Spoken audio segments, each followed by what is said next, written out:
বাবার বাড়িতে যাওয়া হয় না, বেশ কয়েকদিন হয়। বেশ কয়েকদিন বলতে ভালোই কয়েক মাস হয়। ছেলে সেই দিন বায়না করলো নানু বাসায় যাবে, সে শুক্রবার শনিবার থেকে আসবে। তো আমি 2 দিনের জন্য ওকে রেখে এসেছি, আর আমার ছোট বোন ওকে আমার বাসায় এসে দিয়ে গিয়েছে। মা আর আমার ছোট বোন এই খাবারগুলো আমার জন্য পাঠিয়ে দিয়েছে।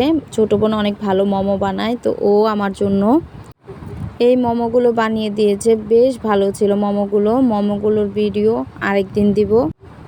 এই যে আমি এক এক করে খুলে নিচ্ছিলাম যে কি কি দিয়েছে। প্রথমে মোমোটা তো খুললাম, তারপরে যেখানে মিঠাই দিয়েছে, খেজুরের গুড়, এইটা একটা বেশ ভালোই বড় একটা পাটা, হাফ কেজির উপরে প্রায়। আমি বলেছিলাম ক্ষীর খাবো গুড়ের, তাই এটা দিয়েছে। আর এই যে এখানে দিয়েছে পোলাও আর রোস্ট, যেটা আমার ছেলেকে মা খাইয়েছে, সেটা আমার জন্য প্যাকেট করে দিয়ে দিয়েছে। আর আমার ছেলের পছন্দের লটকা শুটকি ভুনা, এটাও দিয়ে দিয়েছিল মা আমার ছেলের জন্য। মারা এমনই হয়, তারা খাইয়ে দিবে আবার দিয়েও দিবে, তাতেই মনে হয় তাদের শান্তি। আমার ছেলে 2 দিন আমার কাছে ছিল না, তাই আমার কত খারাপ লেগেছে।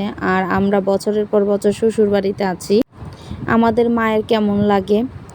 আর নানি দাদির একটা কথা বলতো যে গাঙ্গে গাঙ্গে দেখা হয়, কিন্তু বনে বনে দেখা হয় না বিয়ে হয়ে যাওয়ার পরে।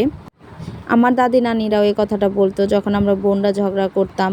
আমরা বোনেরা তেমন একটা ঝগড়া করিনি, কারণ